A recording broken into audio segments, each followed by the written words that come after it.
taoísmo.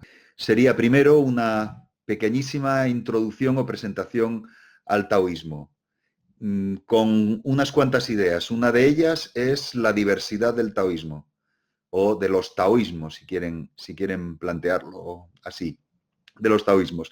Es una religión variada, además, a lo largo de la historia, que se dice entroncar en los momentos más antiguos, en realidad todas ellas, de las religiones de China, dicen entroncar, o por lo menos las dos grandes, que son confucianismo y taoísmo, las dos grandes, se dicen entroncar en ese pasado remoto y visto como un pasado perfecto de los emperadores perfectos, y en el caso del taoísmo, la referencia sistemática al emperador amarillo, un personaje legendario que para ellos es el perfecto ejemplo de el gobernante taoísta que es capaz de seguir los caminos del Tao adecuadamente.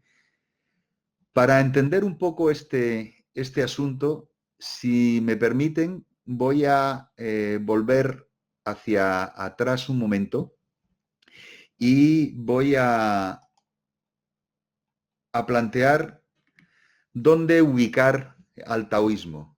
Antes les he hablado de confucianismo, de taoísmo, nos faltaba el tercer bloque en este mundo de la religión china, de las tres doctrinas o las tres enseñanzas, esto que tienen aquí como Sanjiao, los tres pilares de la religión de China, que en algunos casos están tan entremezclados que se ha utilizado a veces el término de sincretismo chino para nombrar esta mezcla.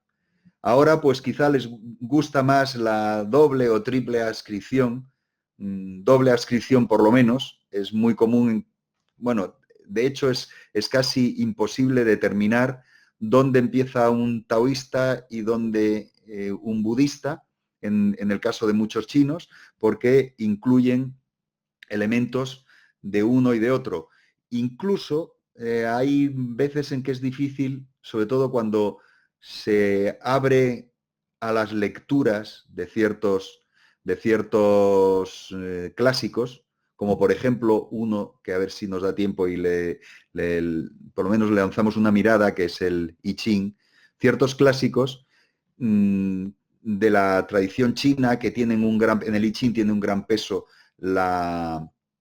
el pensamiento confuciano, los eruditos confucianos actuaron sobre ese texto de una manera pues bastante profunda, ¿no? En adaptarlo a sus modos de pensar, pero detrás está un concepto que es un concepto común también con el taoísmo, que es el propio concepto de Tao y el propio concepto de Yin Yang y sus posibles combinatorias. Es decir, que en el mundo que estamos avanzando de la ideología, si quieren llamar ideología religiosa china, pues nos encontramos con estas mezclas, ¿no? Estas mezclas que a veces se ha utilizado el término ese sincretismo para denominarlo. Un término técnico que a mucha gente no le gusta, pero tampoco hay una alternativa, porque hibridación es precioso, hibridación cultural, etc.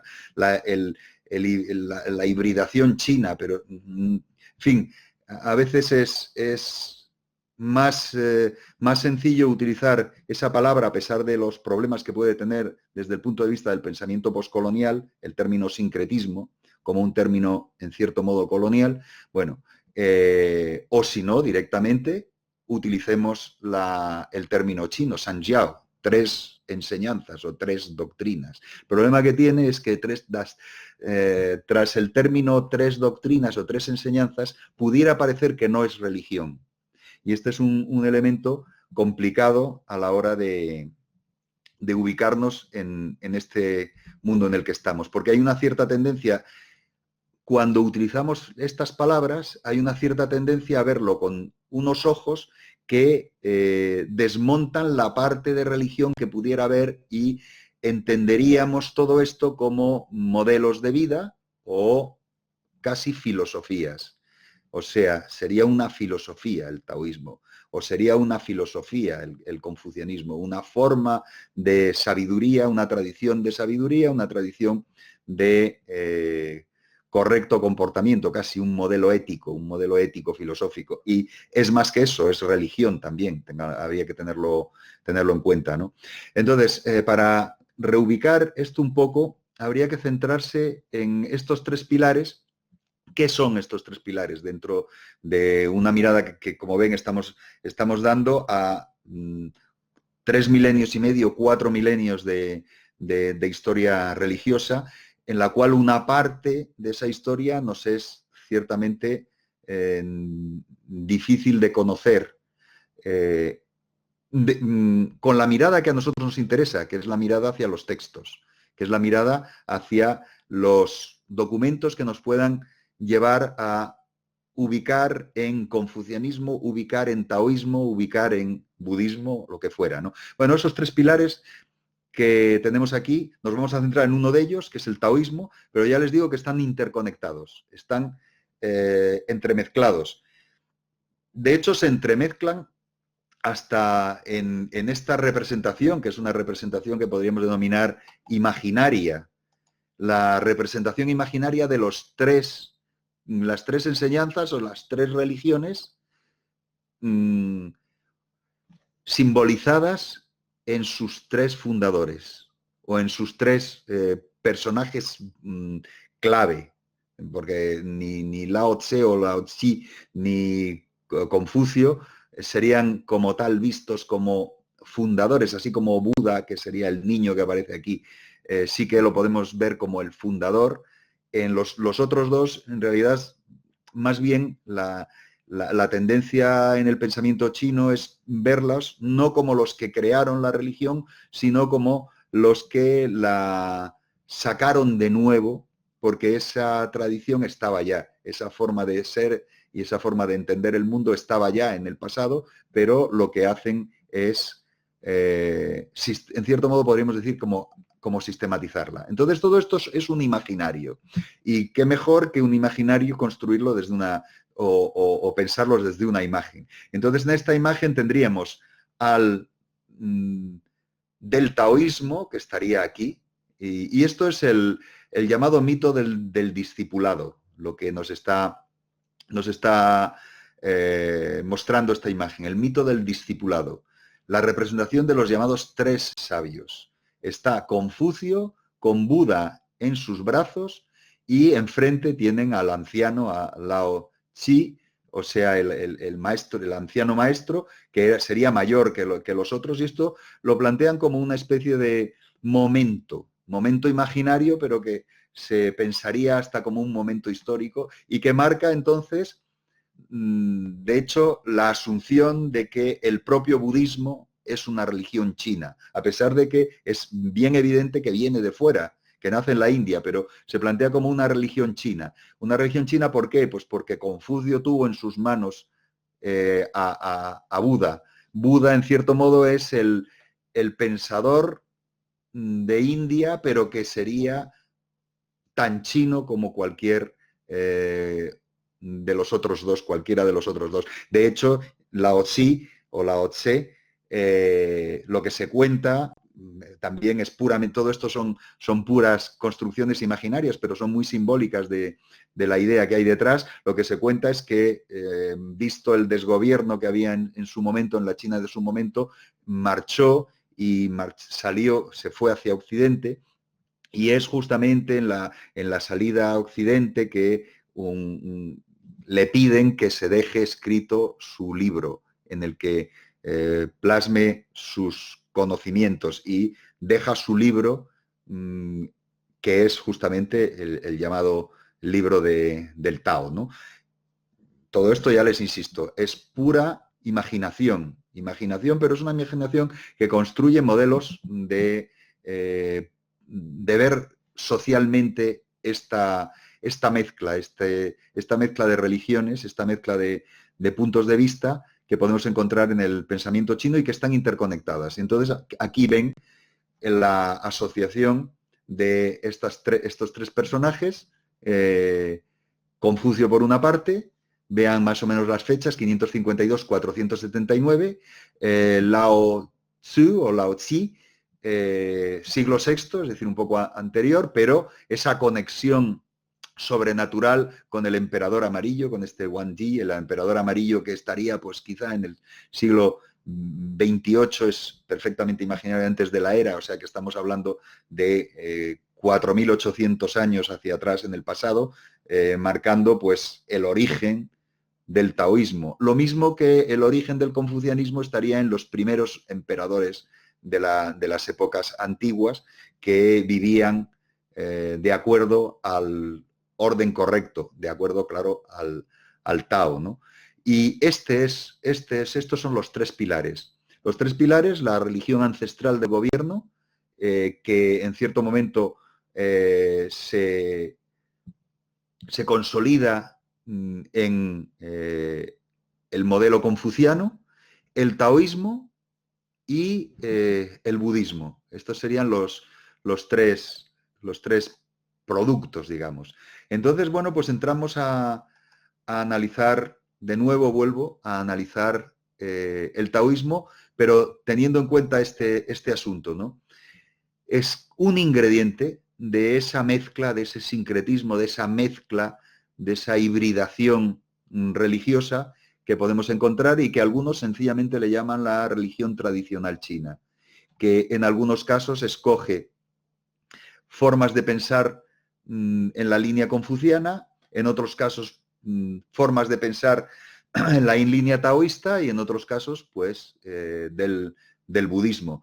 ¿Qué es lo que ocurre con el taoísmo? Pues que es, ya ven, a lo largo de tantos siglos hay una mezcla con otras formas, fue muy influida por el budismo, influyó mucho en el budismo chino, el taoísmo. Una parte de los especialistas, por ejemplo, en el Chan chino, en la forma del, entre comillas, Zen, porque Zen es la palabra japonesa, pero es la más conocida, pero el Chan chino, muchos plantean que es una especie de adaptación del budismo a las formas de entender el desarrollo personal y el desarrollo de meditación, etcétera, que tenían algunas propuestas taoístas. De hecho, la entrada del budismo en China se produjo utilizando palabras tomadas del taoísmo. Lo mismo que en otros ámbitos lo hicieron tomando palabras prestadas de los ámbitos en los que entraba. Es una característica del budismo, la habilidad para adaptarse a los distintos contextos y las distintas formas de pensar que encuentran en sus pues penetraciones misioneras en distintos lugares. Entonces, pues nos encontramos la influencia del budismo, que de hecho dicen que fue característica para toda una parte del taoísmo que tendió a usar los mismos modelos de implantación religiosa, es decir, monasterios y lugares de reunión de los seguidores del taoísmo y sobre todo de los que seguían la vía de la búsqueda de la sabiduría taoísta en comunidad, tomaron un modelo que era el modelo monástico, que es característico del budismo de la India, ¿no? Tiene mucha interactuación también con el confucianismo. Comparten modelos comunes de entender múltiples cosas. Por ejemplo, aunque el I Ching, a ver si nos da tiempo luego a verlo un poco, aunque el I Ching es un texto más bien relacionado con el confucianismo, pero también se emplea, también se usa, también se le da importancia por parte de seguidores del taoísmo. Entonces, bueno, pues ténganlo en cuenta. Ingredientes de este mundo sintético, de ese mundo híbrido que encontramos en China con religión popular, que para muchos es clave en el taoísmo, la religión popular, o por lo menos en cierto taoísmo, luego lo vemos, ¿no? Los cultos ancestrales, la síntesis de los confucianistas, pero que con dificultad no emplea elementos comunes que también eran de otras escuelas, Yin, Yang, Tao, etcétera, que encontramos en unas y en otras, y luego ahora intentaremos ver cómo se plasma en este pensador llamado Lao Tzu, ¿no? En este pensador del taoísmo, en el cual se miran como el primero de los grandes pensadores del taoísmo, cómo plantea el propio término de Tao y qué quiere decir. Ahora nos centraremos un poco en eso, ¿no? Todas estas influencias de los diferentes budismos chinos y los diferentes taoísmos, porque hay una cierta diversidad, ¿no? Que cómo lo resolvemos en algunas veces, pues intentando pensarlo desde ese fenómeno de la doble o la triple adscripción, que es lo que estamos viendo, doble o triple adscripción religiosa. En los templos taoístas se pueden ofrecer servicios religiosos a gentes que no se identificarían de modo claro como taoístas, pero que requieren ese, si quieren llamarlo así, producto religioso que ofrece un templo taoísta. Entonces, y las figuras del taoísmo que pueden ser apreciadas por gentes que principalmente a lo mejor estarían dentro de la línea del confucianismo. En fin, este es un poco el mundo en el que nos tenemos que mover, ¿no? Siguiente paso, que es, en cierto modo, necesario. Estamos hablando de una mezcla, de una triple adscripción, de una doble adscripción, gente que es budista y taoísta, que en su casa, si tiene algún altar, mezcla unos con otros.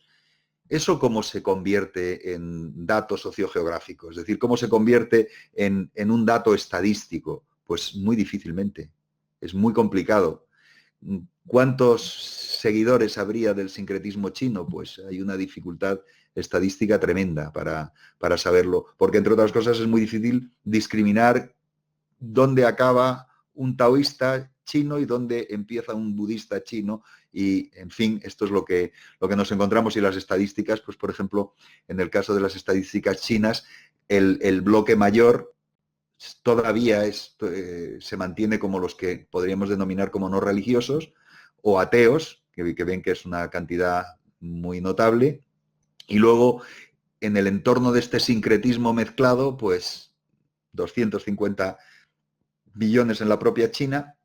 Budistas, ¿cuánto? No se sabe, depende de hasta qué punto de estos 250 incluimos todos, o una parte, o lo que fuera, ¿no? Y luego ya otros cristianos, musulmanes y otras propuestas religiosas, ¿no? O en Hong Kong, directamente, los datos que nos dan la mezcla de budismo y taoísmo, que es mayoritaria.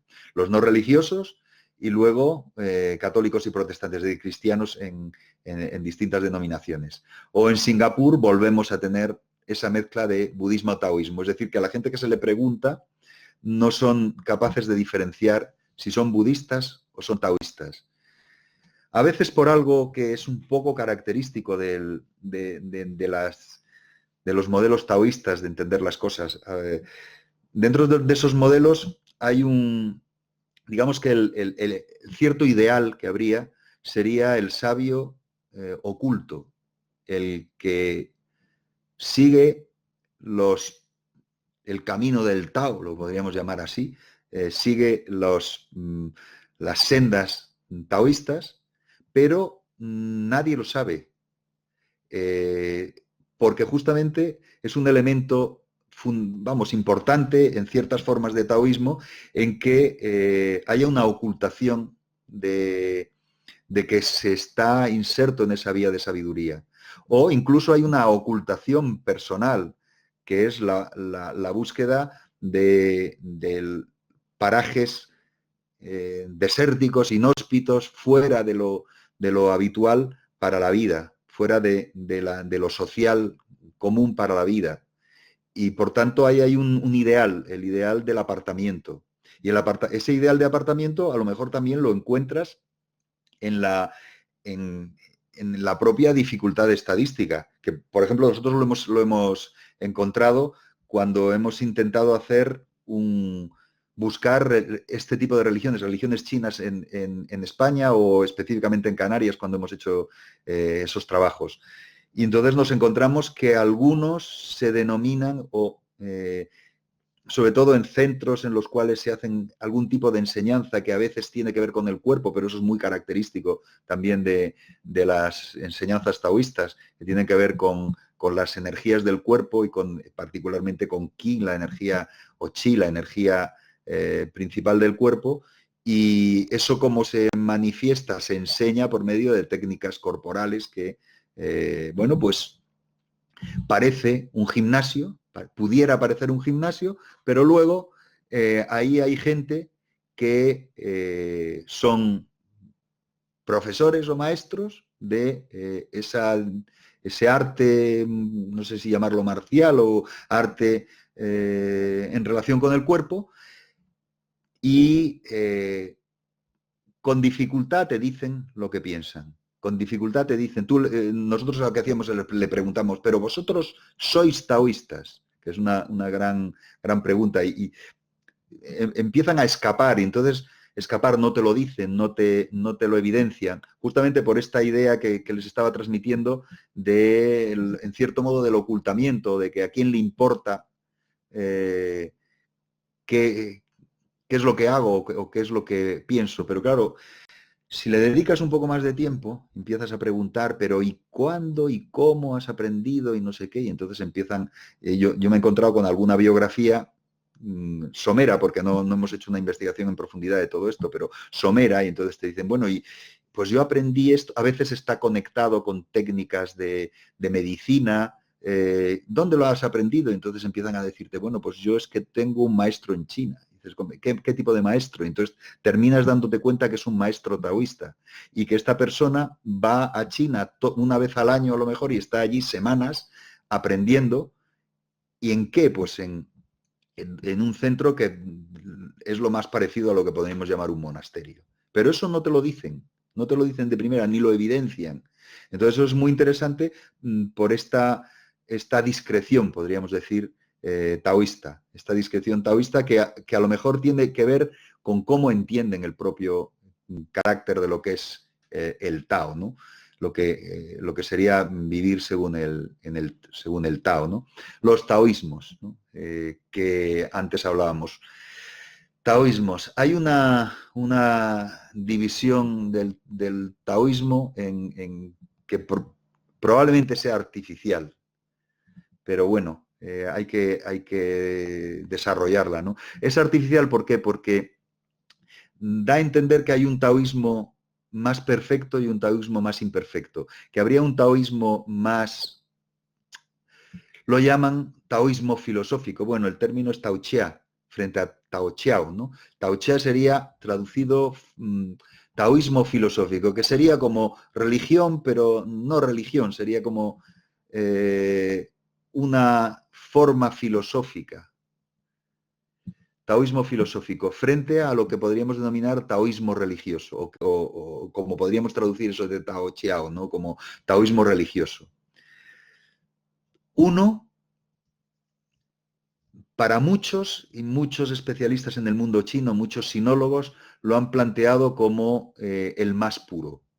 Es decir, que sería el taoísmo más perfecto y en cierto modo más puro y en cierto modo quizá más antiguo, el más cercano a estos pensadores, pues Lao Tzu o Zhuangzi o Liezi, digamos, los grandes literatos del taoísmo o los grandes escritores de los libros taoístas.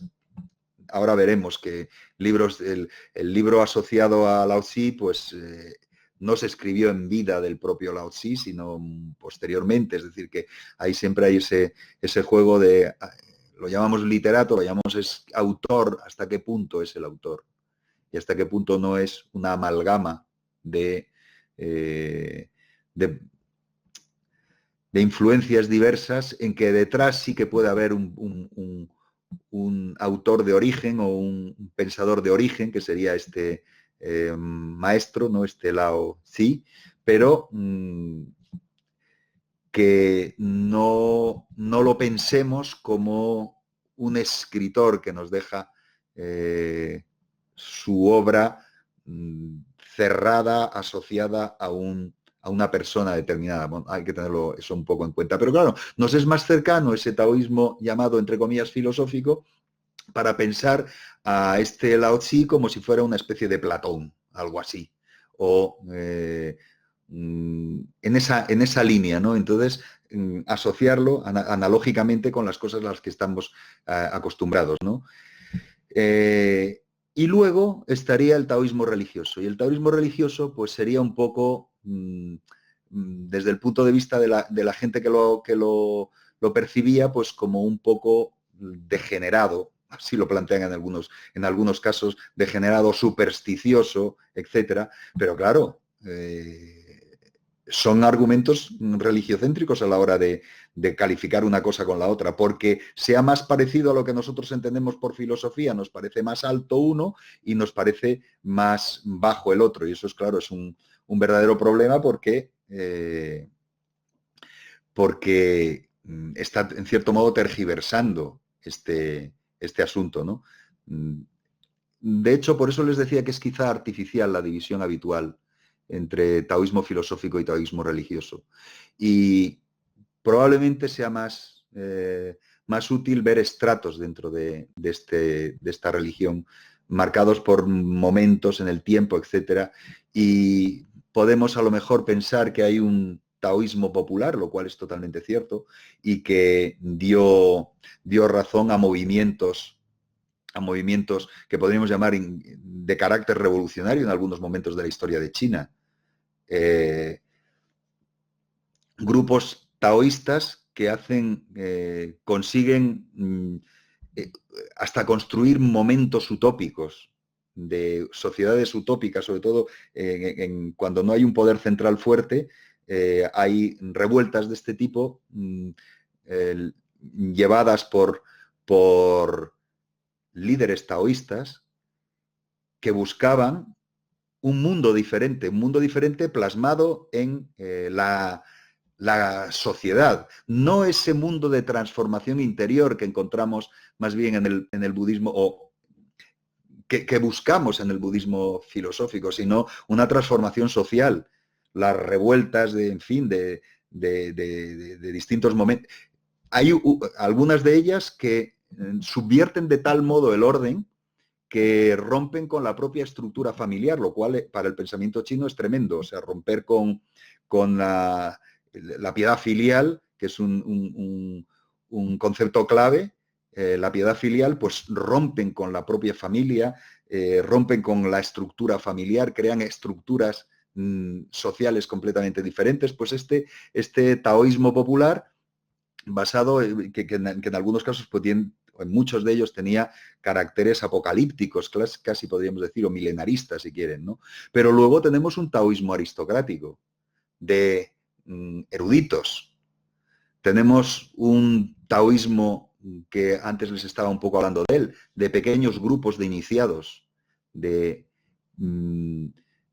iniciados en sendas muy peculiares que podríamos llamar parecidas a los grupos ocultistas.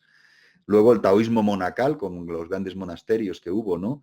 En fin, estas distintas formas que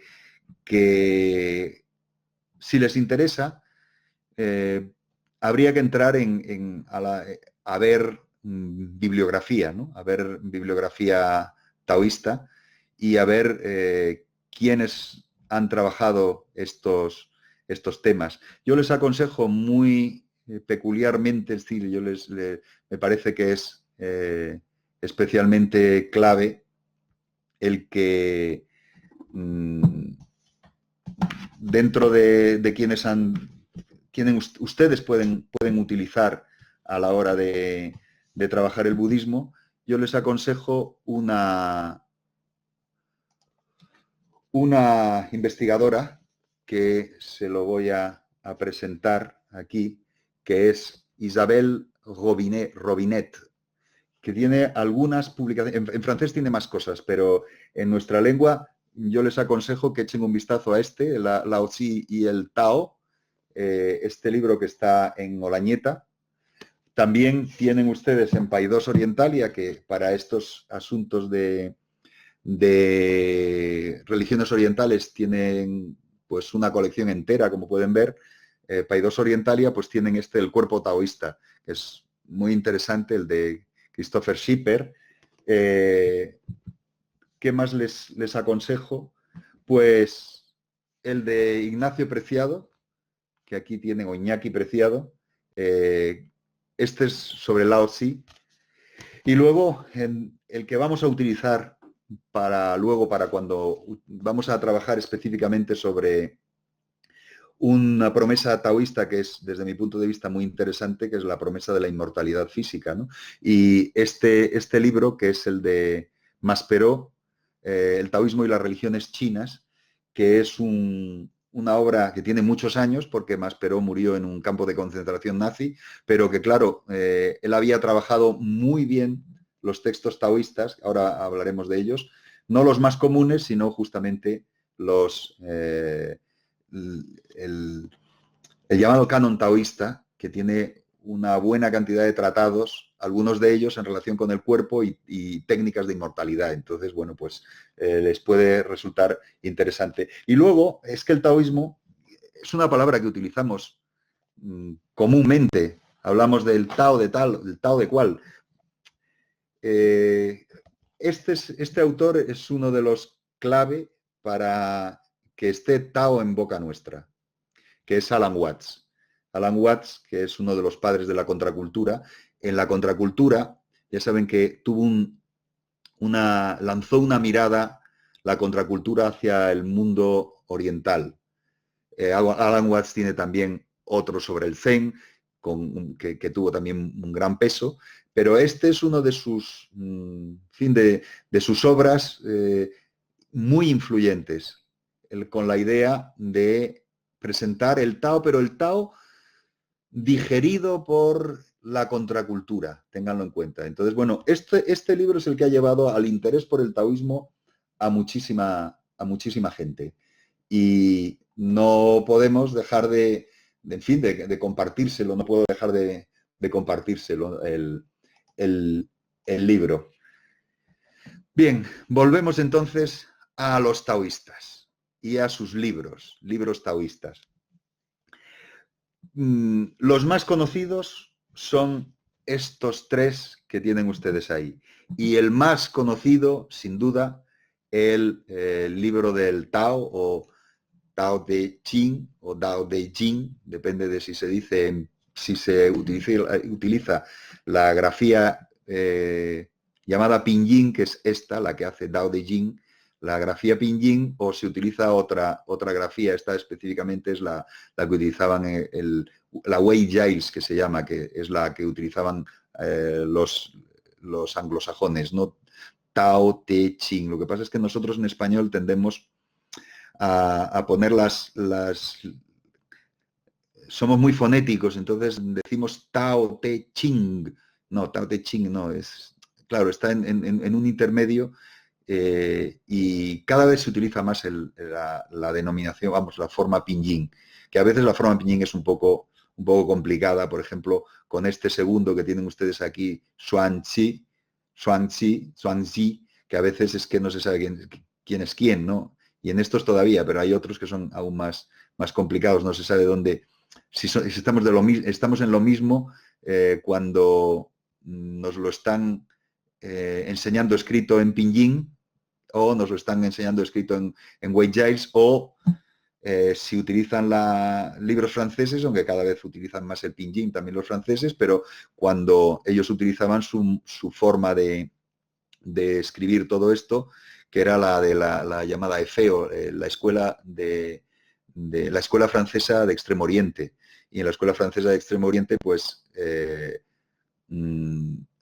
como lo que intentaban es poner en algo, en caracteres legibles por un francés, pero que se acercase a la pronunciación china, pues entonces, claro, el francés como tiene una fonética un poco diferente, pues ponían pues las palabras, y ya si ven ustedes cómo se dice esto en efeo, pues en fin, estamos ante lo mismo, pero parece otra cosa distinta, ¿no? Entonces, bueno, pues eso, entramos en estos tres que son los que vamos a ver.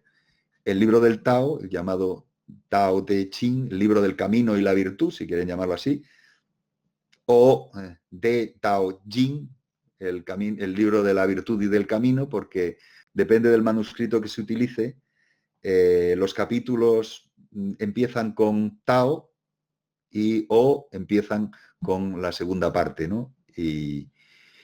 Y cuando se redacta, pues claro, antes vimos la fecha del llamado este anciano maestro, de este Lao Tzu, que también otra de las formas, esta es bastante común en español, es llamarlo Lao Tse, Lao Tse. Bueno, otra de las maneras diversas de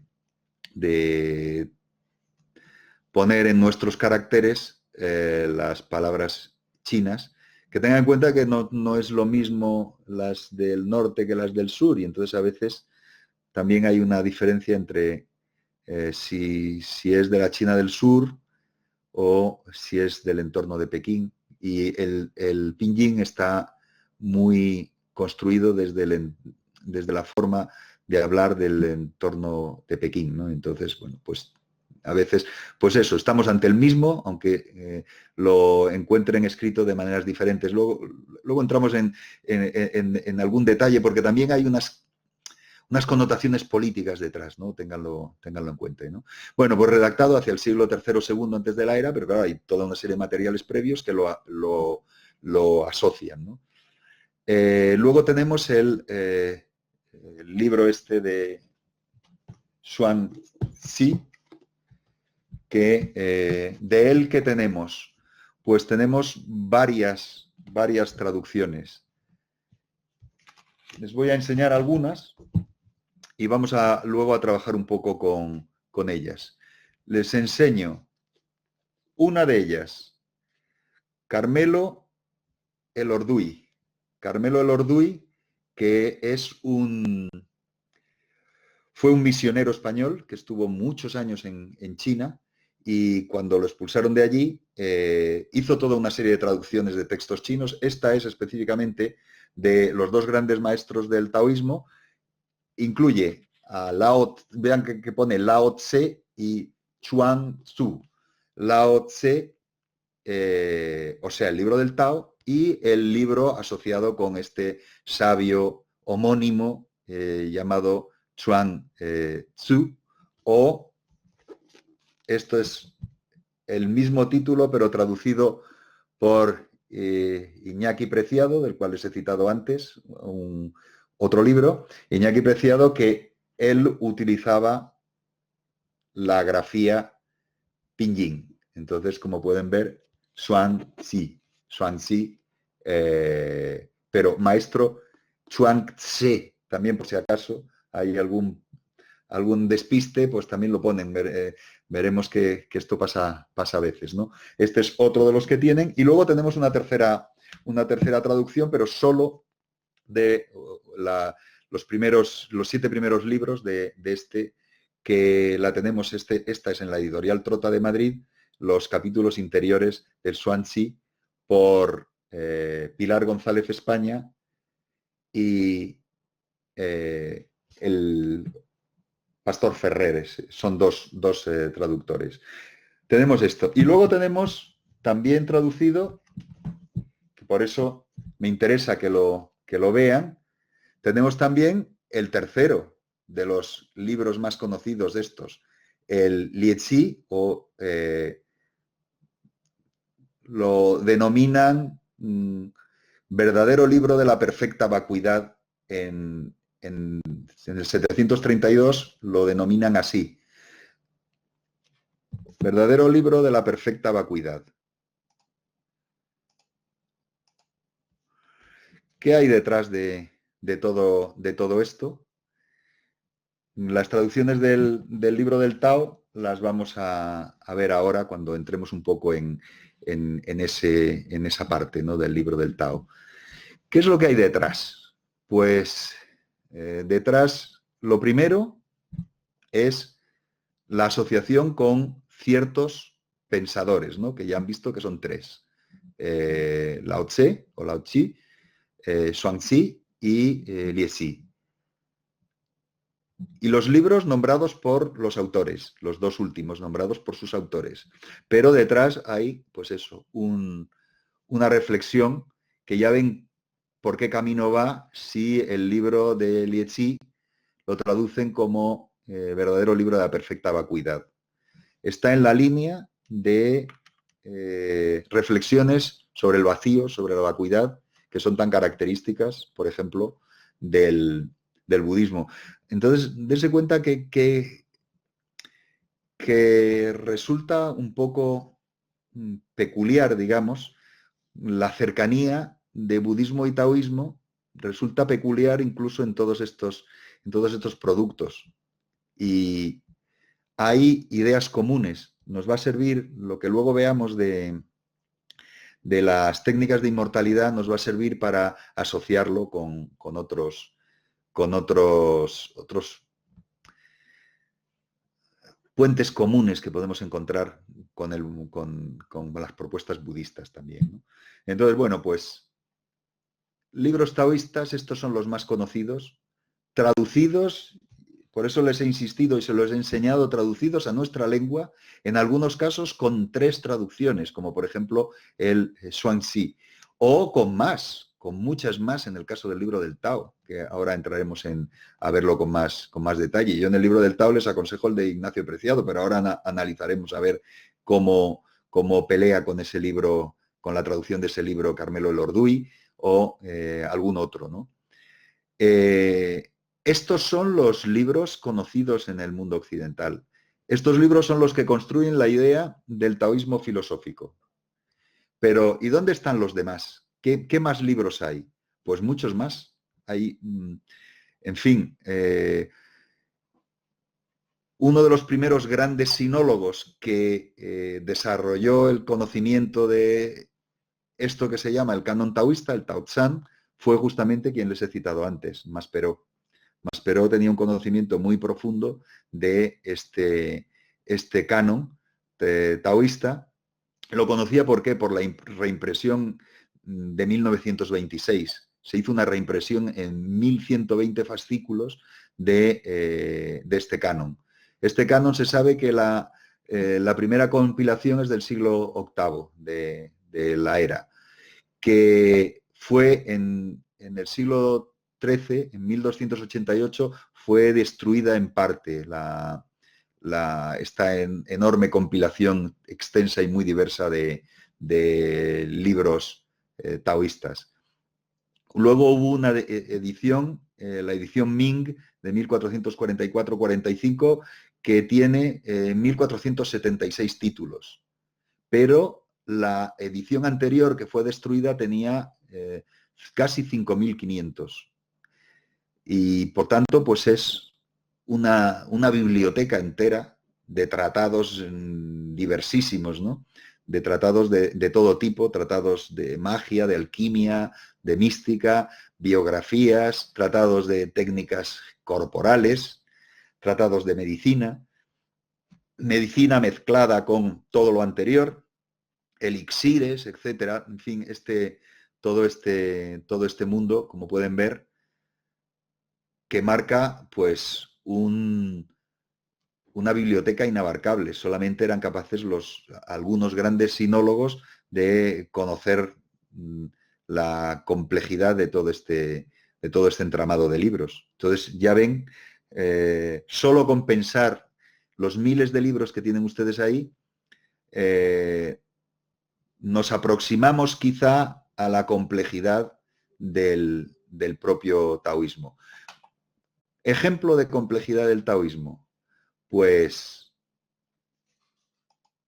el libro del Tao. A ver cómo enfrentamos algo así. Porque esto es intentar meternos en el pensamiento que hay detrás de este clásico, porque es uno de los clásicos de la religión de China. Y digamos que el libro fundamental, el primer libro del taoísmo, pero a su vez nos da una idea de la complejidad de lo que hay detrás. ¿Qué complejidad es? La intraducibilidad.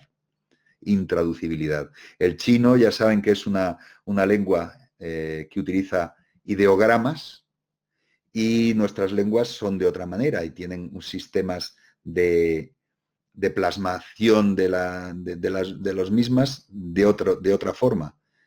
Un ideograma, en chino un ideograma transmite una idea.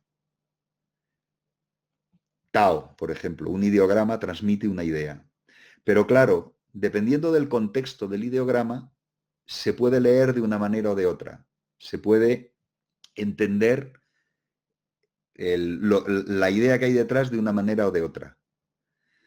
Los ideogramas los puedes intentar adaptar a tus modos de pensar. Para nosotros, un ideograma más otro ideograma más otro ideograma, le tenemos que poner conectores. En nuestras formas de pensar necesitamos conectores. Y eso es lo que a veces lleva a que las traducciones sean muy diferentes, muy diversas. La utilización de conectores, que claro, los conectores ya son una forma de llevarte a pensar la combinación de ideogramas hacia un significado específico. Entonces, ¿qué es lo que ha ocurrido? Pues que el libro del Tao se entiende como un libro filosófico, pero se entiende, algunos dicen que detrás de este libro hay, en realidad, un tratado no de filosofía o de religión, sino un tratado de guerra directamente. Simplemente analizando los ideogramas según un contexto de lectura distinto, puedes llevarlo a una interpretación diferente. Entonces, ese asunto tan chocante que nos resulta para nosotros, que estamos acostumbrados a otra cosa, también es extremadamente complejo nuestro modo de pensar, y nuestro modo de pensar por medio y nuestro modo de nuestros pensamientos convertidos en palabras, plasmados en combinaciones de caracteres. En el mundo chino, ya les digo, es un ideograma. Quizá lo vamos a ver mejor todo este procedimiento si nos centramos, aunque sea muy rápidamente, en otro libro que es el I Ching. Un ideograma es esto que ven ustedes aquí. Un ideograma. Este ideograma, ¿cómo se traduce? Pues la contemplación o la vista. Tú puedes leerlo como la contemplación o puedes leerlo como la vista. Pero además dense cuenta que como es un ideograma, tiene dos ojos. O sea, es en cierto modo parlante. Por eso es relativamente fácil para un niño. Los niños en China empiezan a poder leer muy pronto. ¿Por qué? Pues porque al ser un ideograma, si te quedas con la idea que hay detrás, el dibujo, si te quedas con los trazos, eres capaz de leer esos trazos y decir, esto es, pues, panadería, por ejemplo. Esto es panadería. Un ideograma que muestra, bueno, que se lee como panadería. Muy pronto. O su nombre, muy pronto. En cambio, ¿qué ocurre con nuestro modelo? Nuestro modelo es más complicado porque necesitas mezclar unos caracteres que son, para nosotros, desde los griegos, tienen valor consonántico y otros que tienen valor vocálico. Y la mezcla de uno con otro da sílabas, y de esas sílabas sale una lectura. Pero claro, es muy abstracto. un niño nuestro, panadería. No es tan fácil que llegue a leer eso que para alguien que está leyendo un ideograma es muy sencillo, porque necesita todo ese trabajo de abstracción que es los caracteres mezclados, silabados, etcétera, ¿no? Entonces, bueno, pues ténganlo presente que nosotros somos capaces de leer cualquier cosa. Desde el momento en que sabemos la combinación, podemos no entender lo que leemos. Podemos, en vez de leer panadería, leer otra cosa. Perdón, leemos panadería, pero no sabemos lo que quiere decir. Somos, por ejemplo, de otra cultura, leemos panadería, pero no sabemos qué quiere decir, pero somos capaces de leerlo. En cambio, hay muchos, se necesita un nivel muy grande de erudición para conocer todos, no todos nunca, pero un número muy alto, miles y miles de ideogramas para ser capaz de leer textos complejos, porque ya les digo, no es lo mismo, un ideograma puede estar en un contexto militar y querer decir lo que nosotros plantearíamos que es una cosa, pero si es un contexto filosófico es otra, y si es un contexto químico es otra, etcétera, ¿no? Entonces, bueno, pues esto hace que las cosas sean así. ¿Por qué les llevo al I Ching? El I Ching tiene es un libro muy interesante. I Ching quiere decir el libro de los cambios, el libro de los cambios, porque es un modelo de aprehensión, de aprehender la realidad por medio de combinatorias. Y en última instancia, la combinatoria última es Tao, por eso nos sirve para luego pensar el Tao. La combinatoria última es Tao, es decir, Tao. Tao, el primer cambio que se produce en Tao es la diferenciación entre oscuro claro, si lo quieren ver, yin yang, con esa característica del oscuro claro, que siempre hay algo claro en lo oscuro y oscuro en lo claro, pero yin yang. Y luego las combinatorias entre posibilidades de yin y posibilidades de yang, que en el pensamiento chino se combinan de 3 en 3 o de 6. 3 o 6. Entonces, en el modelo combinatorio chino se utiliza el roto para yin y el completo para yang. Roto yin, completo yang. 3 yang quiere decir, esto es los significados que se le dan, 3 yang quiere decir cielo, 3 yin quiere decir tierra, y las distintas combinaciones dan distintos significados que aquí los pueden ver. La combinatoria, por ejemplo, la combinatoria de un yin abajo y 2 yang arriba es el viento. Todo esto es una clasificación también de carácter imaginario, pero se le da una serie de valores detrás, como pueden ver. Nos van a servir porque en realidad el I Ching no utiliza trigramas, sino que utiliza la combinatoria de 2 trigramas en cada caso, que son lo que se llaman hexagramas, que son estas posibilidades que tienen ustedes aquí, que no son más que 64. Solo hay 64 posibles hexagramas, que son las 64 posibles combinaciones o los posibles cambios, o si quieren llamarlo, las posibles mutaciones que se pueden producir, los cambios que se pueden producir al mezclar yin y yang en 6 opciones. Entonces, estos son los cambios. Es un libro de adivinación, el I Ching, es un libro de adivinación que se basa en las combinaciones de estas, en las mutaciones que se producen con estos elementos que estamos viendo. ¿Qué es lo que ocurre cuando tú traduces? Pues miren, este es un signo, como pueden ver, esta es una de las posibilidades que le puede tocar, este es el 20. El hexagrama 20. De esos 64 que hemos hablado, un hexagrama posible que te puede salir cuando están haciendo una tirada de I Ching para buscar una un presagio, buscar que es uno de los usos que se utiliza, usos adivinatorios del I Ching, entonces te puede tocar el 20. ¿Qué hay detrás del 20? Pues el 20 es arriba lo suave, el viento, abajo lo receptivo, la tierra. Lectura, la contemplación. Dictamen, la contemplación, se ha cumplido la ablución, pero aún no la ofrenda.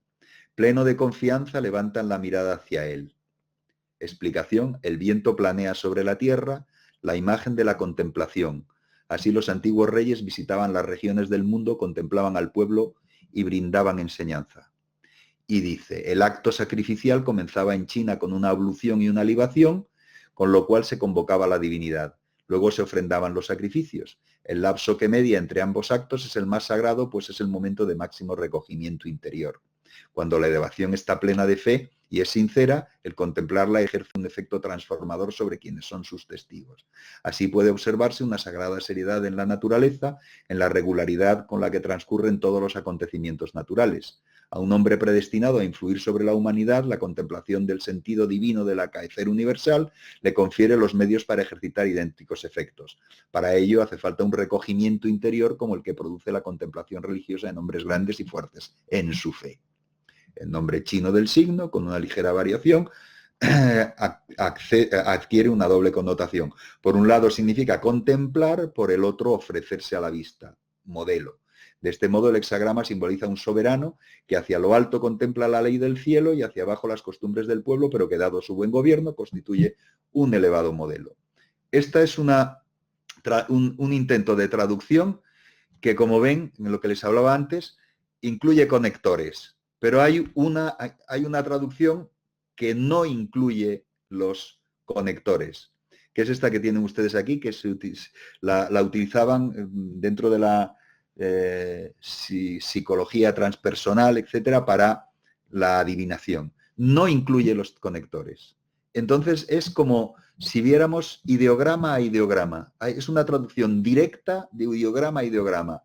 Y dice, contemplar, contemplación, abluciones, también no adorar, poseer conformidad como una presencia, contemplar, Juan, ver, observar desde lejos, mirar con atención también un monasterio, un observatorio, visión en un cristal, adivinar por medio del líquido en una taza. El ideograma, ver y ave acuática, observar a través del aire y del agua, abluciones, Juan, lavarse las manos antes del acto sacramental, higiene personal, un aguamanil. Ven que está dando cada ideograma y varias lecturas de ese ideograma, varias posibilidades de lectura de ese ideograma.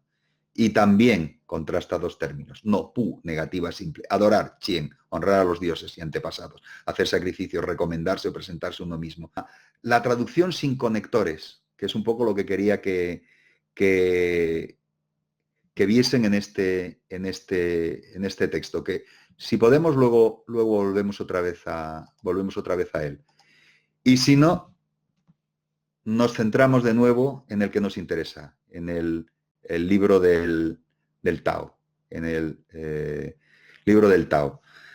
Vamos después de todo esto, ¿por qué? Pues porque estamos intentando ver cómo puede haber, aquí vamos a utilizar varias traducciones, cómo puede haber diferencias entre esas traducciones y qué es lo que puede determinar esas diferencias. Algunos elementos de determinar esas diferencias, con la finalidad de entender qué querría decir Tao, es decir, el elemento clave fundamental en lo que sería el taoísmo. Bien, pues, ¿qué es el Tao? Lo explica en el 1.1, ¿no? En el libro del Tao 1. Les voy a enseñar traducciones del libro del Tao. La primera que vamos a ver, es la que antes les he enseñado, de Carmelo Elorduy. Carmelo Elorduy entramos un poco en quién es. Ya saben que fue un misionero en China, hizo un trabajo en China de décadas y cristiano, católico. Lo que les estoy mostrando aquí es la que aparece en el libro Dos grandes maestros del taoísmo, editora nacional 1977, Lao Tse Chuan Tzu. Hay otra edición solo con Lao Tse, es la misma traducción, pero convertida en un solo libro en Tecnos del 96. ¿Qué es lo que dice? El libro del Tao 1 dice, el Tao que puede ser expresado no es el Tao perpetuo. El nombre que puede ser nombrado no es el nombre perpetuo. Sin nombre es principio del cielo y de la tierra. Con nombre, la madre de los 10.000 seres. El que habitualmente carece de concupiscencia ve su maravilla. El habitualmente codicioso no ve más que sus últimos reflejos. Estos dos brotan juntos, pero traen nombres distintos. Ambos, igualmente, son misterio sobre misterio y puerta de todas las maravillas. Esta es la traducción de cómo empieza el libro del Tao. Según lo traduce el Orduy, según lo traduce Carmelo el Orduy. Se lo voy a enseñar un momento aquí. Aquí lo tienen. Es el libro que les he enseñado antes, el libro del Tao, y cómo empieza, es decir, el Tao que puede ser expresado, en fin, aquí lo tienen. Se lo enseño para que vean la diferencia con el que ahora vamos a utilizar, el de Ignacio Preciado. Esto es, pues, texto sin más, en español con notas, eso sí, con una serie de notas que intentan ser explicativas. El siguiente que vemos es Ignacio Preciado. Ignacio Preciado, fíjense cómo es la portada, le dieron el Premio Nacional de Traducción a este libro. Lao Tzu, o sea, en pinyin, pero libro del Tao. Ahora veremos que Tao no es pinyin. En pinyin se escribe Dao, con D. ¿Cuál es la característica? Pues aquí lo ven. Es que, bueno, lo primero que tenemos que hacer es irnos en esta edición al capítulo 45. ¿Por qué? Pues porque sigue un manuscrito en que está ordenado al revés. Está ordenado primero, empieza con el libro de Te y luego Tao en segundo lugar. Pero lo primero que pueden fijarse es que es un bilingüe. Chino en un lado y la traducción que él propone en el otro lado. Bien, pues entramos a verlo y a ver cómo traduce él. Ya han visto, edición bilingüe, Premio Nacional de Traducción del año 79, y la edición que les he enseñado es la de Alfaguara.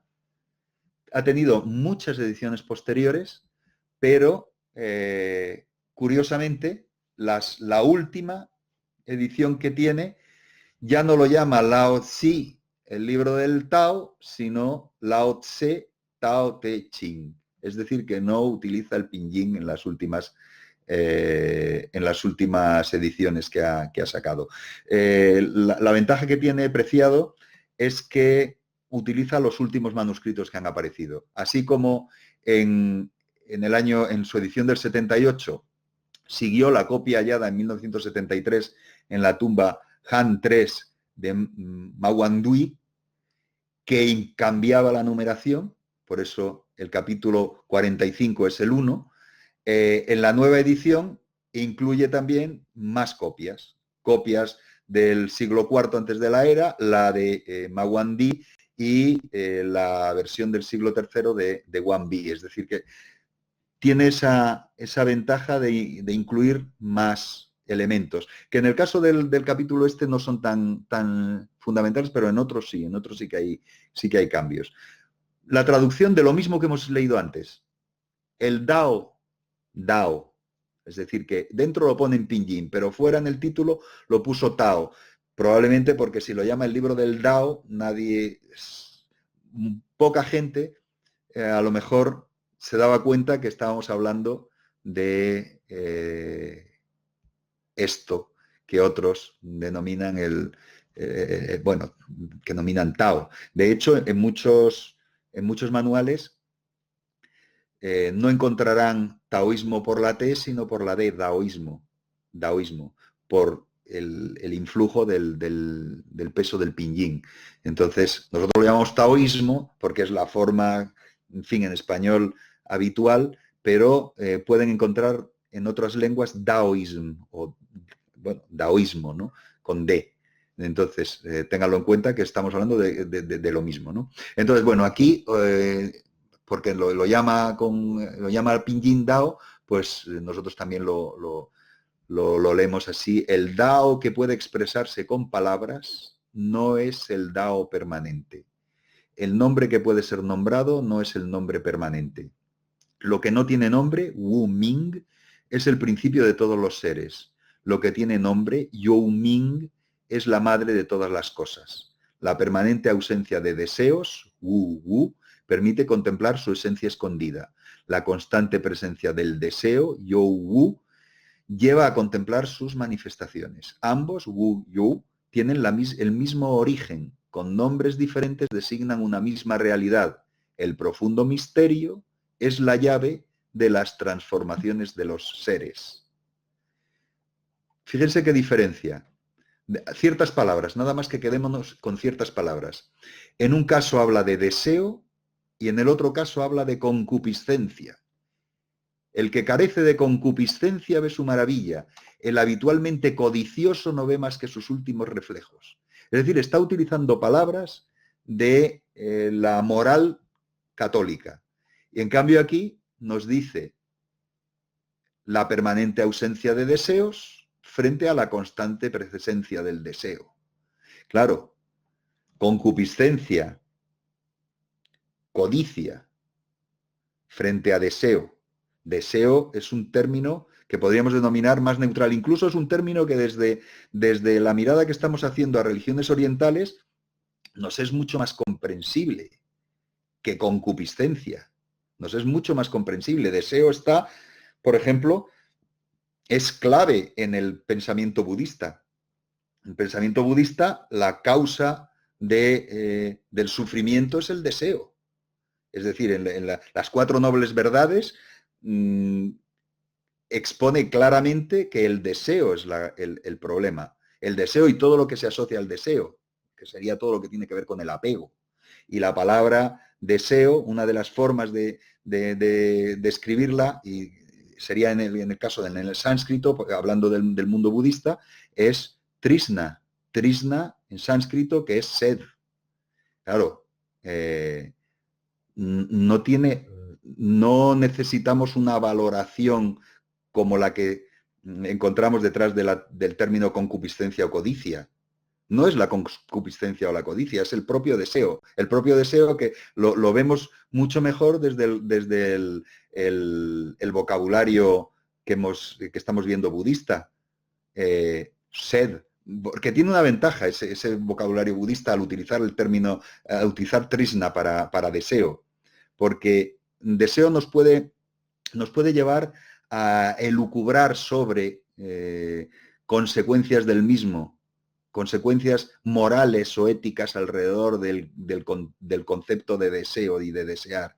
Pero si lo corporizamos tanto como para pensarlo desde sed, lo vemos mejor, probablemente. Lo vemos, primero, que está corporizado, es decir, lo podemos asumir mucho mejor sin derivas o sin muchas derivas. Y luego está directamente asociado con la premura más fuerte que puede tener el cuerpo. Antes del hambre está la sed.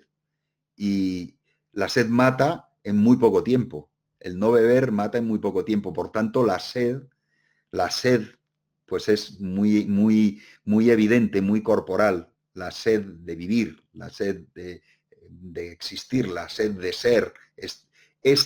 En este contexto podemos probablemente pensar la permanente ausencia de deseos que permite contemplar su esencia escondida. Tiene que ver, hay detrás algún tipo de técnica de algún tipo de meditación basada, bueno, muy probablemente también en el tema del cuerpo, ¿no? La constante presencia del deseo lleva a contemplar sus manifestaciones. El Tao solamente puedes acercarte desde la permanente ausencia de deseo. Bueno, en principio, aunque claro, el Tao tiene los dos elementos, el elemento quebrado y el elemento completo que veíamos antes en el I Ching. Tiene los dos elementos. Ambos tienen el mismo origen. Con nombres diferentes designan una misma realidad, que es Tao. Y luego el profundo misterio es la llave de las transformaciones de los seres. Este es otro de los elementos en los cuales podemos ver la diferencia de una traducción respecto de la otra.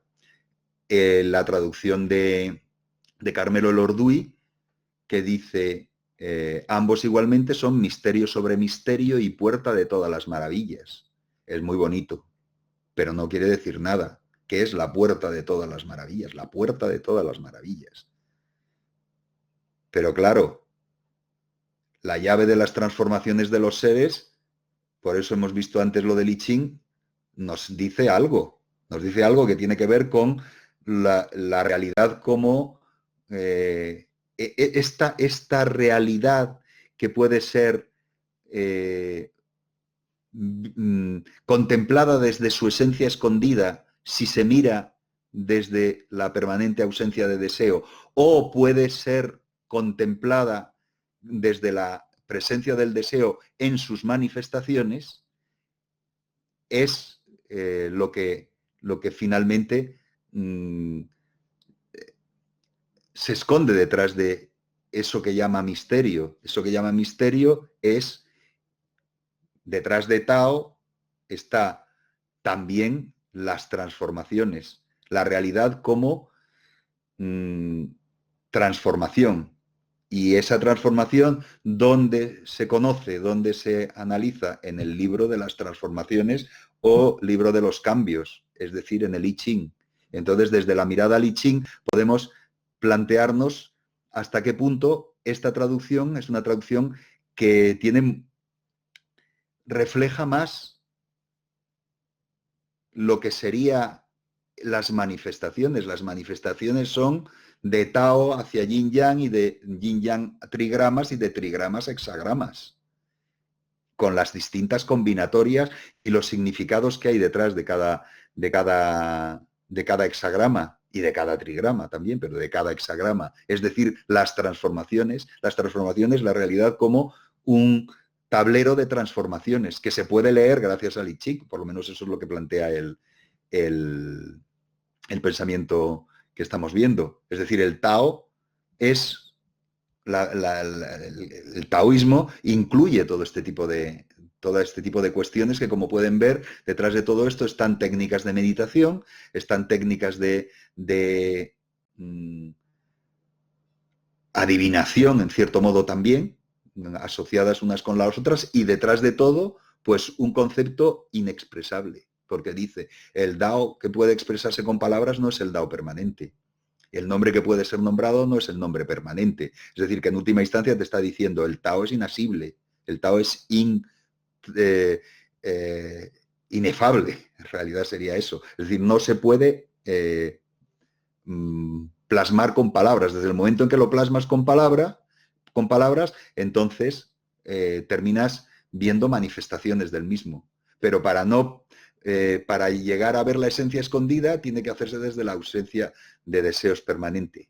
Y la ausencia de deseos permanente solamente, me da la impresión, o por lo menos así se plantearía, estaría en el sabio o la sabia que es capaz de, por medio de una serie de técnicas que tienen que ver en algún sentido con técnicas de este tipo de meditación, llevaría a esa contemplación, como pueden ver.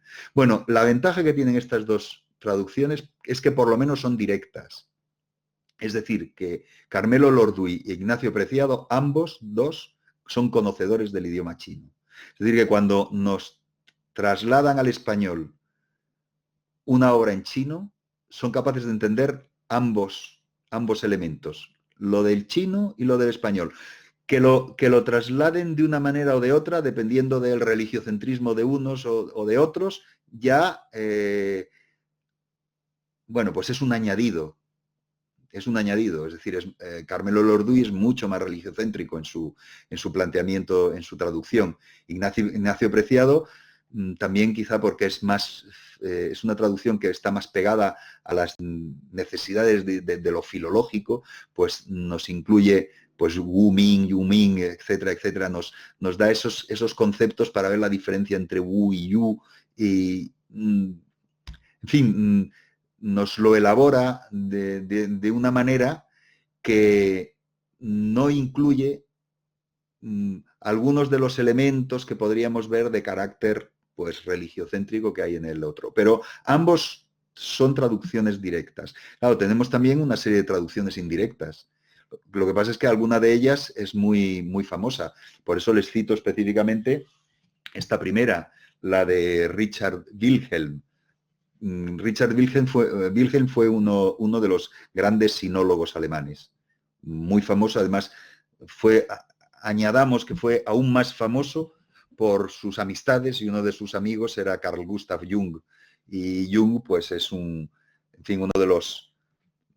no sé si se están dando cuenta que detrás del Tao que estamos viendo, estamos en alguna medida derivando hacia formas contraculturales o nueva era de acercarnos a estos asuntos, ¿no?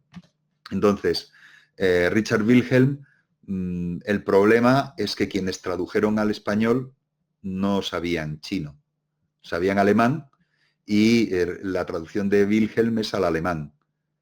Que claro, eso es un problema, las traducciones indirectas, porque hay dos manos ahí metiendo la sartén o metiendo la cuchara, dos manos, y una de ellas no es capaz de hacer la conexión entre una lengua y la otra. Evidentemente, una traducción directa será mejor. Bueno, ¿qué es lo que hace Richard Wilhelm? Traduce Tao también. Así como los otros no han traducido, ni Dao ni Tao no lo traducen, este sí lo traduce por sentido. Sentido. Otros ya saben que traducirían Tao de otra manera. No está mal, es una traducción. Tao es un concepto complicado que puede querer decir orden, puede querer decir camino, puede querer decir, en cierto modo, también sentido. Si sentido es, si detrás de la palabra sentido, que como ven, sentido en un caso lo pone en mayúscula incluso. Sentido en mayúscula, es decir, el gran sentido. El gran sentido. O sea, la explicación de todo, ¿no? Sería. Miren cómo lo plantea. El sentido en minúscula que puede expresarse, y ya está haciendo aquí una diferencia en el uso de mayúscula y minúscula para darnos a entender que no es el mismo Tao, no sería el mismo Tao. En un caso, sentido es en minúsculas, porque puede expresarse y por tanto no es el verdadero, no es el sentido eterno, que sería Tao con mayúsculas. El nombre que puede pronunciarse no es el nombre eterno. El no ser es el comienzo del cielo y la tierra, el ser la madre de los seres individuales. El camino del no ser lleva a contemplar la maravillosa esencia, el del ser a contemplar los espacios limitados. Los espacios limitados. Originalmente los dos son uno, su única diferencia radica en el nombre, la unidad de ambos se denomina misterio, el enigma más profundo del misterio es la puerta por donde entran todas las maravillas. Otra vez volvemos a lo del asunto de las maravillas, ¿no? Y luego, ya para ver esos problemas que podemos encontrarnos con versiones libres, versiones imaginarias, etcétera, etcétera, pues esta que en internet pueden encontrar unas cuantas y publicadas por ahí pues otras cuantas en que intentan ver quién lo ha traducido y no viene el nombre, son anónimos, etcétera. Esta sencillamente pues porque traduce como le parece, ¿no? El Tao que puede conocerse no es el Tao, la sustancia del mundo es solo un nombre para el Tao. El Tao es todo lo que existe y puede existir. El mundo es solo un mapa de lo que existe y puede existir. Las experiencias externas sirven para sentir el mundo, las experiencias internas para comprenderlo. Los dos tipos de experiencias son lo mismo dentro del Tao, son diferentes solo entre los hombres. Ninguna experiencia puede contener el Tao, el cual es infinitamente más grande y más sutil que el mundo. Pues ahí ven una versión libre o imaginaria de esto que estamos viendo aquí. Versión libre o imaginaria. Y tantas como pueden encontrar, que es una reflexión que podemos hacer respecto de las traducciones y del cuidado que hay que tener con las traducciones y, en fin, con esto que estamos intentando ver. Volvemos a nuestros libros taoístas. Dense cuenta que le hemos echado un vistazo a uno con un poco más de detalle, que es el libro del Tao, y nos hemos encontrado con este mundo extremadamente complejo que hay detrás del canon taoísta. Y para servirnos de camino dentro del canon taoísta, pues si les parece, utilizaremos a Maspero, antes se lo presenté, utilizaremos a Maspero en este camino de entrada en algunos de los textos estos que hay. Hay un texto también traducido, por si les interesa, se llama El secreto de la flor de oro. Si no me equivoco, es traducción de Wilhelm, también con prólogo de Jung. Y esto, El secreto de la flor de oro, es un tratado taoísta de acceso a la inmortalidad, si no me equivoco, la inmortalidad en muy pocas semanas, si se sigue las estipulaciones del tratado. Así son muchos de estos tratados, que es lo planteó, vamos, el conocimiento de todo esto lo desarrolló enormemente y lo transmitió, en cierto modo, Maspero con sus trabajos. ¿Qué es la promesa esta que estamos viendo? Pues la promesa de la inmortalidad. Estos son un ejemplo de inmortales. Esto que tienen ustedes aquí es el embrión de inmortalidad. Como ven, no es una mujer embarazada, sino es un adepto con el embrión de inmortalidad en su interior, que ahora veremos un poco. Pero otros inmortales, como esta, que lleva los hongos de la inmortalidad. Caminos hacia la inmortalidad, pues ya ven que hay unos cuantos.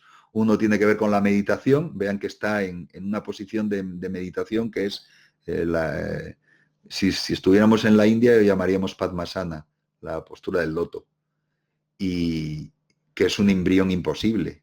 Y si fuera un tratado de ginecología, sería un parto imposible en esta postura, ¿no? Está la comida y el comer ciertos especialmente salvajes, por ejemplo, estos hongos, y sencillamente también encontrarse con algún inmortal o alguna inmortal.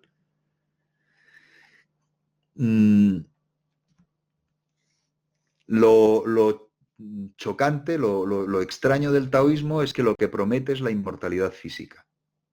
Lo que promete es la inmortalidad física. Es la única de las religiones mayoritarias que promete la perdurabilidad del cuerpo físico, no del alma. O sea, no estamos en un modelo como podría ser el modelo tradicional del hinduismo, que diferencia, que es un modelo dualista, que diferencia entre cuerpo y alma, entre Atman, que sería el alma, y el cuerpo. Entonces, el cuerpo que es en el hinduismo, en el hinduismo estándar, este que estamos planteando muy rápidamente, el cuerpo sería una especie de traje, podríamos llamar, de quita y pon. Donde está la verdadera esencia y donde está la verdadera identidad está en Atman. Atman es la auténtica identidad del ser humano. El ser humano es Atman y los cuerpos, bueno, pues en esa idea de las transmigraciones, Atman pasa de cuerpos en cuerpos, pero la verdadera identidad está en Atman. ¿La inmortalidad dónde está? La inmortalidad está en el alma, en Atman, no en el cuerpo. El cuerpo no es perdurable. Pero claro, en el caso del taoísmo, lo que plantean es la perdurabilidad del cuerpo, la inmortalidad del cuerpo. ¿Por qué? Pues muy probablemente porque es la única manera de gestionar coherentemente algo como ellos plantean que es. El cuerpo que es, pues es un receptáculo con una multitud de espíritus. Y la clave es, por medio de técnicas diferentes, impedir la dispersión de estos espíritus, puesto que la dispersión de estos espíritus termina manifestándose por medio de la decrepitud, la vejez y la muerte. Por tanto, la muerte es un error. La vejez también es un error en este planteamiento. Es un error en que no se ha sido capaz de, esto que ven ustedes aquí, Yang Xin, Yang Shen y Yang Shen. Es decir, nutrir adecuadamente el principio vital por medio de alimentar la vida y alimentar los espíritus. Alimentar actuar sobre el cuerpo adecuadamente para que el cuerpo no se deteriore. Se parece muchísimo a algunos de los planteamientos del transhumanismo. Eso es lo verdaderamente curioso y lo verdaderamente chocante, que estas técnicas, estos planteamientos, esta idea de base, que es una promesa, que es una promesa religiosa del taoísmo, si se actúa adecuadamente, se puede llegar a alcanzar la inmortalidad física. Es decir, que el cuerpo no perezca, que el cuerpo perdure. Pues se parece a ciertas promesas del transhumanismo, por medio de ciertas técnicas, en fin, con la capacidad de conseguir parar el envejecimiento, conseguir parar la decrepitud y conseguir vivir, pues lo que algunos plantean 1000 años o por medio de técnicas genéticas o lo que fuera, pues o una mezcla entre técnicas genéticas y la inclusión de partes, así convirtiendo a los humanos en una especie de cyborgs, pues que perdure la identidad. La identidad, ¿dónde está? En el cuerpo, nunca en otra cosa que pueda. En el pensamiento transhumanista, la única identidad está en el cuerpo. El cuerpo y mente, por eso el cuerpo remendado, ¿no? Remendado según las necesidades de la decrepitud de alguno de sus órganos. Entonces, finalmente, ¿dónde estaría la identidad? Pues en el órgano no mutable, no cambiable, que sería probablemente el cerebro. O si se pudiera cambiar, pues entonces incluyes un elemento más que es la mente. Mente como un sustrato corpóreo o corporal, ¿no? Bueno, pues los taoístas, algunos de estos tratados taoístas plantean este asunto también, curiosamente, la inmortalidad física. ¿Por qué? Pues muy probablemente porque la única forma de vencer a la muerte es mantener la identidad manteniendo el cuerpo. Es decir, como la identidad radica en todos esos espíritus que hay que nutrir y que hay que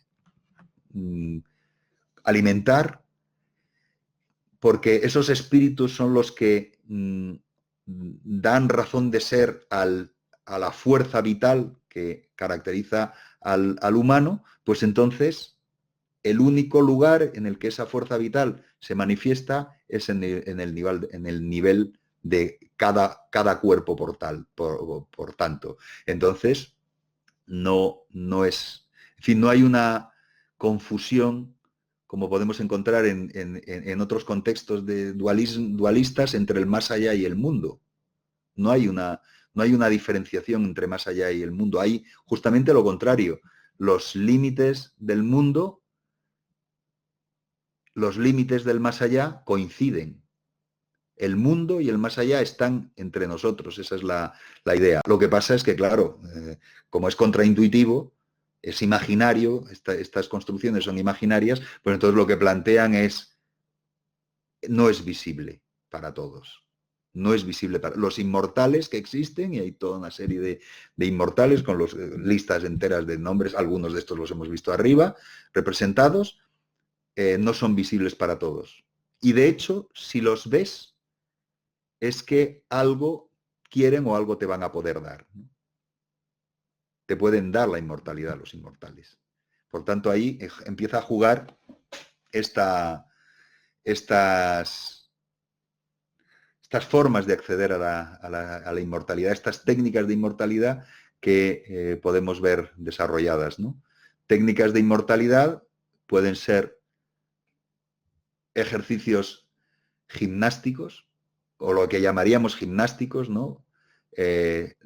Taoyin, ejercicios gimnásticos, o ejercicios en el entorno del cuerpo para poner en marcha que la decrepitud del cuerpo poner en marcha los elementos para vencer la decrepitud del cuerpo, que la circulación de la energía por el cuerpo vaya por los caminos adecuados, la energía esta que es chi o ki, la energía de ki, entonces la energía ki que fluya por el cuerpo adecuadamente por medio de toda una serie de técnicas. Entonces hay toda una serie de tratados, como veíamos antes, estos tratados que les decía antes, tratados de técnicas corporales o técnicas gimnásticas, pues son este tipo de tratados con ejercicios para que fluya aquí, o técnicas de alimentación, PQ, técnicas de alimentación, que son variadas dependiendo de los libros. Hay algunas que se parecen a las dietas radicales de ahora, dietas que, como uno de los modelos dentro del taoísmo es la vida lo más natural, lo más asociada a lo natural, porque entendido lo natural como lo más cercano al Tao, y por tanto lo más, entre comillas, salvaje, quiere decir lo más apartado de las ciudades, lo más apartado en los bosques, etcétera, pues la alimentación, en algunos casos lo que plantean es alimentación completamente salvaje, una especie de dieta de recolección solo, con hierbas, bayas, frutas, exclusivamente, y con la abstención de los cereales, con la abstención del alcohol, con la abstención de carne, etcétera. O sea, toda una serie de técnicas de alimentación que pueden llevar a consolidar la inmortalidad, o por lo menos a parar la decrepitud del cuerpo. Luego está Tai Chi, que es la respiración embrionaria. Aquí ya entramos en modelos aún más imaginarios. Todo estos son modelos imaginarios, pero estos aún más imaginarios, ¿no? Modelos más imaginarios, toda una serie de técnicas respiratorias que sabemos, pues, que las hay en la India, las técnicas respiratorias asociadas con ciertas formas de yoga, etcétera. Pero aquí el planteamiento último es conseguir respirar como el embrión en el seno de su madre. Pero claro, el embrión en el seno de su madre no respira con los pulmones. Es decir, no es una respiración pulmonar. Entonces, esta respiración embrionaria, ¿qué es? Pues la retención, por lo menos una de las formas, es la retención del soplo 1000 veces.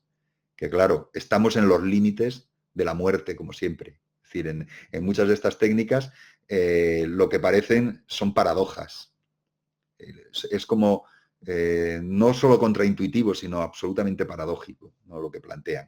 También otra de las formas es hacer talismanes o conseguir que te den algún objeto. Un inmortal te dé un objeto que sea un objeto que te lleve a la inmortalidad. O sea, todo este juego de los talismanes, que es muy característico del pensamiento chino y que sería una forma que podríamos llamar de carácter mágico de acceder a la inmortalidad. Luego tenemos las formas alquímicas de acceder a la inmortalidad. Por eso antes les decía también que hay toda una serie de tratados que son tratados de alquimia. Los hay de tratados de la llamada alquimia interior y tratados de la alquimia exterior, que son una mezcla también lo que hemos visto antes de ejercicios son lo que técnicamente se puede denominar fisiología mística también. Hay muchos que son tratados de mística, pero es una mística corporizada en muchos casos y asociada a la fisiología que podríamos llamar fisiología mística, ¿no? Aquí tienen una representación del cuerpo de un adepto y con estos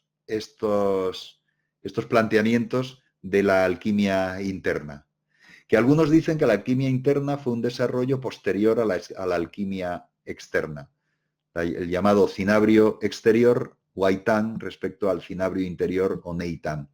Las técnicas alquímicas del cinabrio exterior consistían en, está más cerca del asunto del talismán, sería intentar conseguir un elixir que sería una especie de talismán de inmortalidad, pero bebido, conseguir un elixir de inmortalidad, que parece ser que unos cuantos emperadores chinos murieron en el empeño de absorber elixires de inmortalidad. Porque claro, para el modelo chino, la perfección, el orden, una de las formas de traducir Tao es orden, el orden absoluto, el orden cósmico. El orden cósmico, transformado al orden natural, al orden social, sería la perfección del gobierno. Y qué mayor perfección del gobierno se podía conseguir con un emperador que sigue los designios del Tao y no muere. Por tanto, un emperador perfecto que no muere sería la estabilidad perfecta del imperio. Entonces, se sabe de unos cuantos que murieron envenenados. ¿Por qué? Pues porque el cinabrio exterior, una de las técnicas consistía en purificar el cinabrio, y el cinabrio es sulfato de mercurio. Entonces, claro, el sulfato de mercurio es extremadamente tóxico. Y algunos plantean que de los resultados no apetecibles, como pueden ver, retener el soplo 1000 veces, que es morir en asfixia si lo haces, o tomar sulfato de mercurio hasta un límite tal que te envenenas y mueres, pues se desarrollan también toda una serie de alternativas como es el cinabrio interior. O sea, hacer lo mismo que sería la alquimia exterior, pero en el interior del cuerpo del adepto. Crear en el cuerpo del adepto esa, en algunos casos se le denomina la flor de oro, que es el tratado ese que les dije. En otros casos es como un flujo de energía que se piensa como una especie de cocimiento, en una especie como de atanor, por eso se le llama también alquimia, que es como una acción alquímica en el interior para combinar los elementos yin o si quieren en última instancia el elemento yin con el elemento yang, o elementos yin con elementos yang. Entonces aquí tienen esta representación que además les resultará, nos viene bien haber visto alguna cosa del I Ching, porque fíjense que tenemos aquí hexagramas. Tenemos una serie de hexagramas. Por ejemplo, el hexagrama de la puerta de Jade. El hexagrama de la puerta de Jade es el yang completo. Yang completo, 6 líneas yang, que en el pensamiento chino quiere decir cielo, que es el lugar de la perfección, cielo, la puerta de Jade. Y lo que tienen abajo es completo yang, completo yin.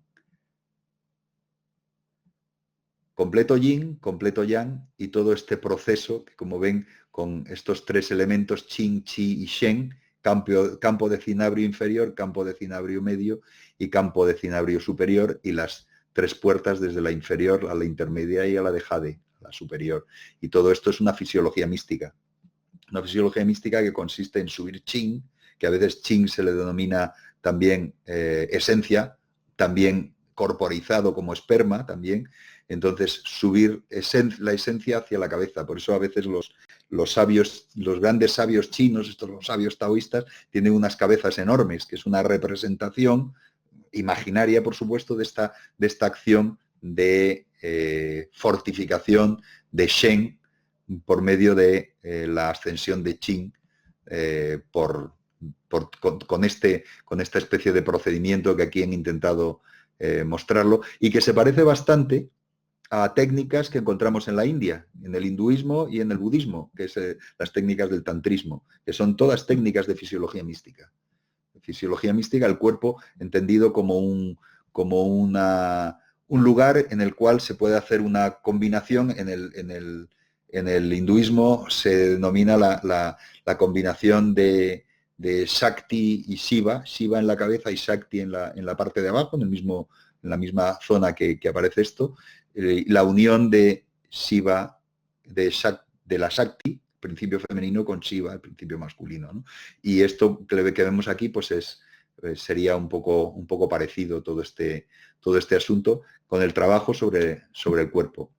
Y luego ya pues también otras técnicas como el arte de la alcoba, los tratados de Fan Chung, el arte de la alcoba, que son tratados de alquimia sexual también o de magia sexual, con otra vez la finalidad esa de crear el embrión en la cabeza, en algunos de estos casos, por medio de la emisión interior de Qin hacia Shen, por medio de estas técnicas, ¿no?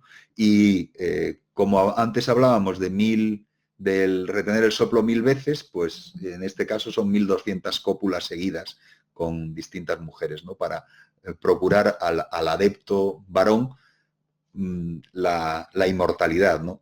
En fin, como ven, son unas construcciones imaginarias, pero que nos dan una idea de un aspecto del taoísmo, que es el aspecto individualizado del taoísmo, que quizás es la forma que podríamos ver como más moderna porque está enfocada en el individuo, enfocada en el individuo, y de ahí que pueda tener la perdurabilidad, en cierto modo, en la contracultura y en las religiones nueva era, New Age, y en todo este mundo de propuestas, tenga esa perdurabilidad en nuestro mundo, que es el mundo actual, moderno, ultramoderno, como quieran llamar, que está directamente centrado, ¿no? Basado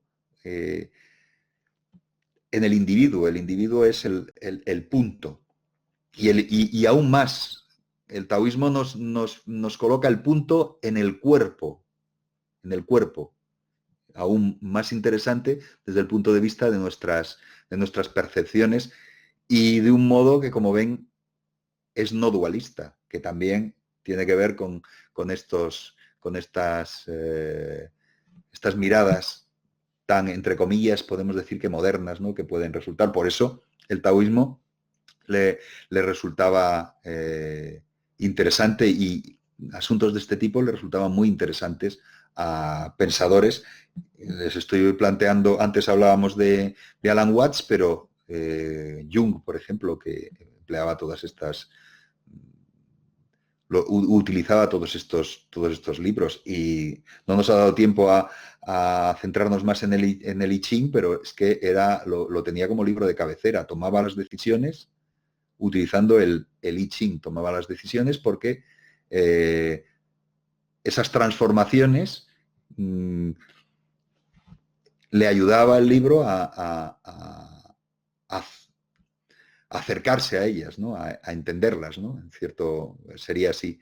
Bueno, pues con esto ya ven lo peculiar del taoísmo, y lo peculiar de algunos modelos taoístas tan individualizados, que muy probablemente son los que han llegado más y se han desarrollado más, porque el taoísmo, salvo ciertos momentos, no se convirtió en una opción política. pero si se hubiera como el confucianismo convertido en una opción política, como el budismo en las dinastías budistas se hubiera convertido en una religión del poder, pues a lo mejor los desarrollos hubieran estado probablemente más cerca de una de las escuelas que había en los orígenes, en la multiplicidad de escuelas que había en el primer milenio antes de la era en el entorno en el que surge confucianismo y tal, la escuela legalista, etcétera, y una de ellas es la llamada escuela del yin y el yang, que está muy conectada con todo este asunto del taoísmo que estamos viendo.